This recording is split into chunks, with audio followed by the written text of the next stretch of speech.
حج بدل. حج بدل کیا چیز ہے؟ بدل کہتے ہیں کسی کے بدلے کچھ کرنا کسی کے لیے.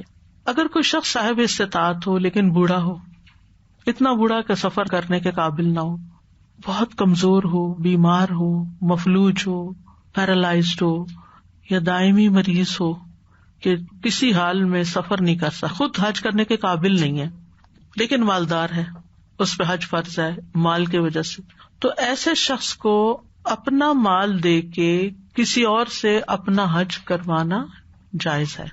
لیکن وہ ایسا شخص ہوگا جس کا اپنا حج پہلے ہو چکا ہو.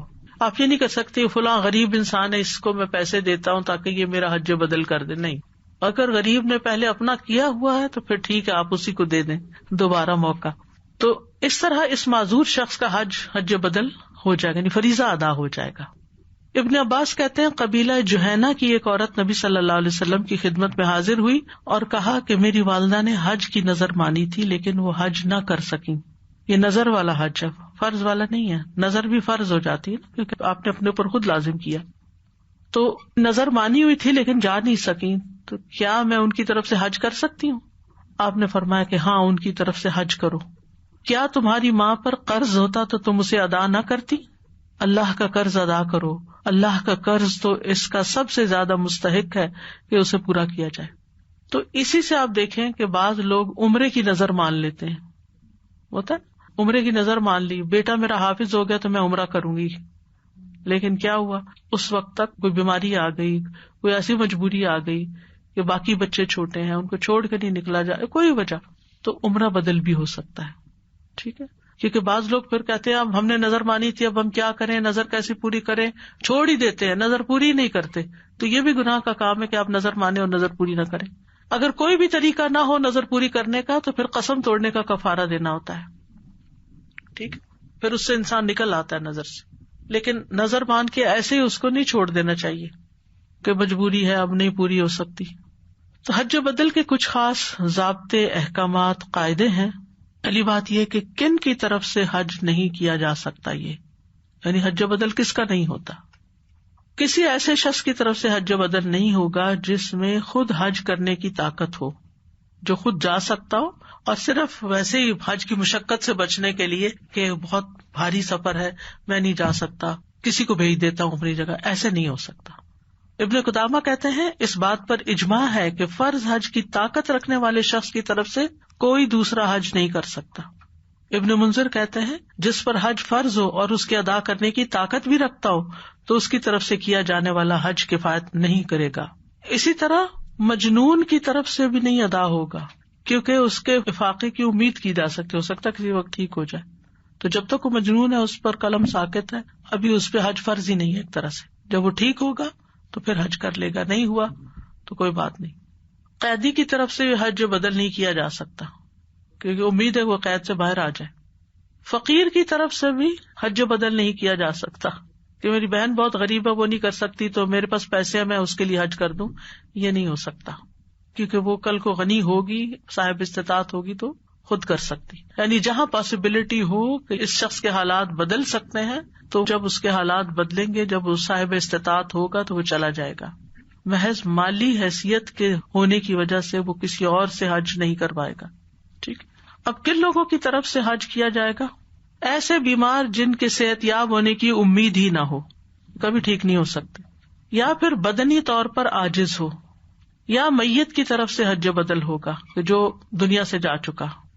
امام نووی کہتے ہیں جمہور علماء اس بات کے قائل ہیں کہ حج میں میت اور شفا یابی سے مایوس عاجز کی جانب سے نیابت کی جا سکتی. اس کو نیابت کہتے ہیں، نائب بنانا، کسی کو وکیل بنانا اپنا. انتہائی ضعیف اور بوڑھے شخص کی طرف سے حج بدل کیا جا سکتا ہے. ایک مرتبہ نبی صلی اللہ علیہ وسلم کی خدمت میں ابو رزین حاضر ہوئے. عرض کیا میرے والد انتہائی ضعیف اور بوڑھے ہو چکے ہیں، حج اور عمرے کی طاقت نہیں رکھتے، نہ ہی ان کے اندر عورت کی خواہش ہے. آپ نے فرمایا پھر تم ان کی طرف سے حج بھی کرو اور عمرہ بھی کرو. یعنی بہت ہی بوڑھے ہیں تو ٹھیک ہے. اسی طرح فوت شدہ کی طرف سے عبداللہ بن بریدہ اپنے والد سے روایت کرتے ہیں، وہ کہتے ہیں کہ ایک بار میں رسول اللہ صلی اللہ علیہ وسلم کے پاس بیٹھا ہوا تھا. آپ کے پاس ایک عورت آئی اور بولی میں نے اپنی والدہ کو ایک لونڈی بطور صدقہ دی تھی اور والدہ فوت ہو گئی ہیں. آپ نے فرمایا تمہارا اجر واجب ہو گیا اور وراثت نے وہ لونڈی تمہیں لوٹا دی. یعنی واپس تمہارے پاس آ گئی، تم ماں کی وارث تھی. اس نے پوچھا اللہ کے رسول ان کے ذمے 1 ماہ کے روزے تھے، کیا میں ان کی طرف سے روزے رکھوں؟ آپ نے فرمایا ہاں تم ان کی طرف سے روزے رکھ دو. وہ بھی ہو گیا، روزہ بدل ہو گیا، یعنی ان کے حصے کا روزہ رکھ دیا، فرض ادا ہو گیا ان کا. اس نے پوچھا انہوں نے کبھی حج نہیں کیا تھا، کیا میں ان کی طرف سے حج کروں؟ آپ نے فرمایا تم ان کی طرف سے حج بھی کرو. بہت ہی نیک بیٹی تھی، پہلے ماں کو ایک خادمہ دی، پھر اس کے بعد ان کے روزے رکھے، پھر اس کے بعد ان کی طرف سے حج کیا. کم ہی اولاد ایسی ہوتی ہے جو اتنا خیال رکھنے والی ہو. بہرحال یہ یاد رکھیے کہ جس نے اپنا حج کر رکھا ہو وہی دوسرے کے لیے حج کر سکتا ہے، حج بدل کر سکتا ہے. یعنی جب تک اپنا حج نہ کیا ہو وہ کسی دوسرے کی طرف سے حج نہیں کر سکتا. ابن عباس کہتے ہیں کہ نبی صلی اللہ علیہ وسلم نے ایک شخص کو سنا، وہ کہہ رہا تھا لبیک ان شبرما، میں شبرما کی طرف سے حاضر ہوں. آپ نے پوچھا شبرما کون ہے؟ اس نے کہا میرا بھائی ہے. آپ نے پوچھا کیا تم نے اپنی طرف سے حج کر لیا؟ اس نے کہا نہیں. آپ نے فرمایا پہلے اپنا حج کرو پھر شبرما کی طرف سے کرنا. اسی طرح عورت مرد کی طرف سے اور مرد عورت کی طرف سے حج کر سکتا ہے. یعنی مثلاً بیٹی باپ کا حج بدل کر سکتی ہے، اور مثلاً شوہر بیوی کی طرف سے کر سکتا ہے. نبی صلی اللہ علیہ وسلم نے قبیلہ خثعم کی عورت کو حکم دیا تھا کہ وہ اپنے والد کی طرف سے حج کر لے، اور نبی صلی اللہ علیہ وسلم نے ایک شخص کو اپنی والدہ کی طرف سے حج کرنے کا حکم دیا تھا. تو دونوں دلائل ملتے ہیں. اور ایک دوسرے شخص کو اپنے والد کی طرف سے حج کرنے کا حکم دیا تھا. تو میل میل کی طرف سے، فیمیل میل کی طرف سے، میل فیمیل کی طرف سے حج کر سکتے ہیں. ایک حج ایک ہی شخص کی طرف سے ہوگا. یہ نہیں ہو سکتا کہ وہ میری نانی نے بھی نہیں کیا تھا، دادی نے بھی نہیں کیا تھا، تو میں چاہتی ہوں ان سب کا میں اس دفعہ کراؤں. ایسے نہیں ہو سکتا، باری باری ہوگا. ہاں اگر آپ تمتع کر رہے ہیں تو ایک کی طرف سے عمرہ کر سکتے ہیں اور ایک کی طرف سے حج کر سکتے ہیں.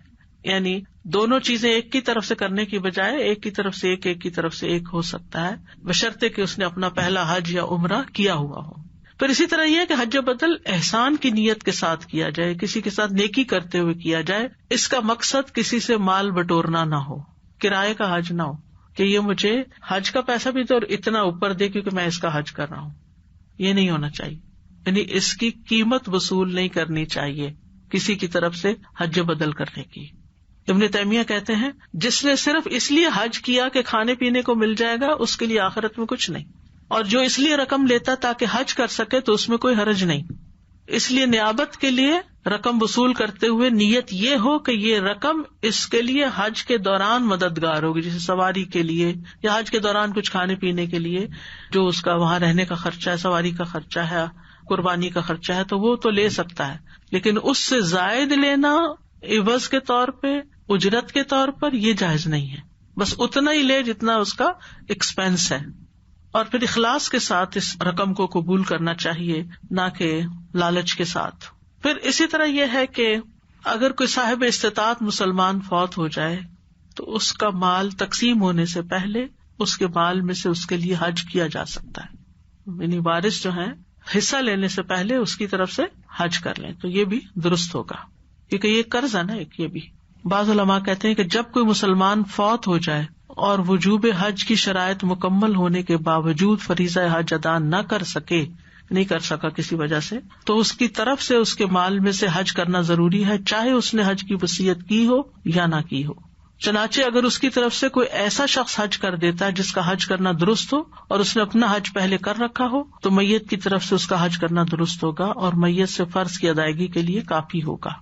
ہاں قریبی عزیز اگر حج بدل کرے تو وہ مستحب ہے، لیکن کوئی غیر بھی کر سکتا ہے. یعنی باعتماد شخص کو اجرت دے کر، اجرت سے مراد حج کا خرچہ دے کر حج کروا سکتے ہیں، لیکن اگر اولاد میں سے، وارثوں میں سے کوئی کرے تو زیادہ بہتر ہے. پھر والدین کی طرف سے حج کرنا. ایک آدمی نبی صلی اللہ علیہ وسلم کی خدمت میں حاضر ہوا، عرض کیا کیا میں اپنے والد کی طرف سے حج کر سکتا ہوں؟ آپ نے فرمایا ہاں، اگر تم اس کے لیے بھلائی میں اضافہ نہیں کرو گے تو برائی میں بھی اضافہ نہیں کرو گے، یعنی کر لو. پھر بھائی کا بہن کی طرف سے حج کرنا. ایک آدمی نبی صلی اللہ علیہ وسلم کے پاس ہے، عرض کی میری بہن نے نظر مانی تھی کہ حج کرے گی لیکن وہ فوت ہو گئی ہے. نبی صلی اللہ علیہ وسلم نے فرمایا اگر اس پر کوئی قرض ہوتا تو کیا تم اسے ادا کرتے؟ اس نے کہا جی ہاں. آپ نے فرمایا پھر اللہ کا قرض بھی ادا کرو. ٹھیک ہے. حج بدل کے لیے نیت کافی ہے، نام لینا ضروری نہیں. جیسے لبیک ان شبرما، اس نے کہا ٹھیک ہے کہہ بھی سکتے ہیں، لیکن اگر نام نہیں بولا، صرف معلوم ہے کہ کس کی طرف سے ہو رہا ہے تو وہ بھی کافی ہے. پھر اسی طرح حج بدل کی جس کی ذمہ داری لگائی جائے وہی ادا کرے. آپ یہ نہیں کر سکتے کہ آپ پیسے لے لیں، اس میں سے کچھ خود رکھ لیں اور کم قیمت دے کے کسی اور کو بھیج دیں کہ تم جا کے حج کر دو.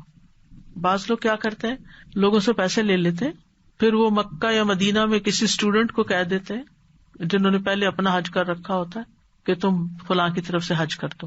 مثلاً اگر کوئی شخص کینیڈا سے جاتا ہے تو ٹکٹ کے ہی کتنے زیادہ پیسے، اور اگر اس نے پیسے خود تو لے لیے سارے، لیکن وہاں کے کسی لوکل کو کہہ دیا تم یہ حج بدل کر دو، اور اس کو آدھے پیسے دیے اور آدھے خود رکھ لیے، تو یہ ظلم ہوگا، یہ درست نہیں، ایسا نہیں کیا جا سکتا.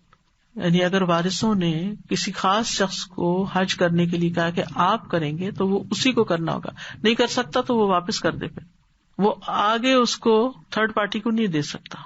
ابن عثیمین کہتے ہیں جو شخص کسی دوسرے کی طرف سے حج بدل کر رہا ہو اس کے لیے جائز نہیں کہ وہ اس رقم کو کم میں یا زیادہ میں دے کر کسی دوسرے سے حج کرائے جب تک وہ اس سے اجازت نہ لے لے جس کی طرف سے وہ حج کر رہا ہے.